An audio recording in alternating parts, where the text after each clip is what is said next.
চলো দেখে নেব যে তার মনে মাথায় কি শুধু তুমিই থাকো না অন্য কেউ থাকে। চলো চেক করে নেব যে সে কি তোমার জন্যই ওয়েট করছে বা তোমার কথাই ভাবে, না তার মন মাথায় আরও অন্য কেউ আছে। 5 of cups, page of cups. তো এই দুটো কার্ড দেখে আমার কোনোভাবেই মনে হচ্ছে না যে তার মনে মাথায় অন্য কেউ আছে, কারণ এখানে দেখতে পাচ্ছি জাস্টিস, এখানে দেখতে পাচ্ছি 5 অফ কাপস। ও কিন্তু একটা ডিসঅ্যাপয়েন্টমেন্টের এনার্জিতে আছে। তো ওর লাইফে যদি অন্য কেউ থাকতো বা অন্য কেউ থাকে তাহলে কিন্তু সে ডিসঅ্যাপয়েন্ট হয়ে কখনোই থাকবে না, তাই না? এবং এবং এখানে দেখতে পাচ্ছি যে ও কিন্তু ওভার থিঙ্কিং করছে। ঠিক আছে, কোনো ব্যাপার নিয়ে প্রচণ্ড ওভার থিঙ্কিং করছে। তো যদি ও অন্য কাউকে নিয়ে হ্যাপি থাকে তাহলে ও ওভার থিঙ্কিংটা কাকে নিয়ে করছে? স্বাভাবিকভাবেই প্রশ্ন আসছে। তো একদমই কিন্তু তোমার পার্সন অন্য কাউকে নিয়ে ওর লাইফে হ্যাপি নেই, বা অন্য কেউ ওর লাইফে নেই, যদিও থাকে তার সাথে সে হ্যাপি নেই। কারণ এখানে দেখতে পাচ্ছি তোমার পার্সনের মনে হচ্ছে যে ও তোমার সাথে ইনজাস্টিস করেছে, তো ও কিন্তু তোমার সাথে এবার জাস্টিসটা করতে চাইছে। ওকে, তোমার সাথে জাস্টিস করতে চাইছে।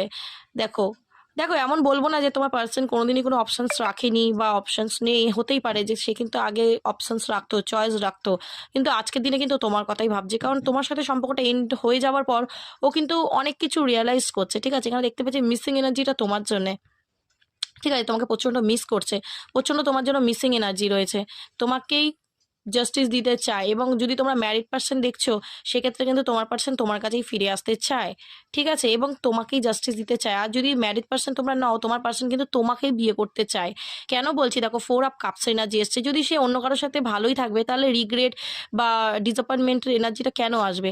ঠিক আছে, হতে পারে সে কিন্তু সবাইকে রিফিউজ করে দিচ্ছে। যদি তার লাইফে অন্য কেউ ছিল তুমি ছাড়া, সে কিন্তু রিফিউজ করছে সবাইকে, আর কাউকে চায় না। ও কিন্তু চায় তোমাকে, তোমার সাথে কথা বলতে চায়, তোমার সাথে কনভারসেশন চায়, তোমার সাথে সব কিছু চায়। সো দারুণ এনার্জি এসছে। তো আমি যেটা জিজ্ঞেস করেছি যে তোমার পার্সন কি তোমাকে ছাড়া অন্য কারোর কথা ভাবে, বা তুমি ছাড়াও কি ওর মাথায় মনে অন্য কেউ আছে? একদমই না, শুধু তুমিই আছো। ওকে, শুধু তুমিই আছো। সো ক্লেম দিস এনার্জি, এনার্জিটাকে ক্লেম করে নাও অ্যান্ড ইউনিভার্সকে গ্র্যাটিটিউড দিয়ে দাও। ওকে, সো আজকের জন্য এইটুখানি। Thank you so much, God bless you.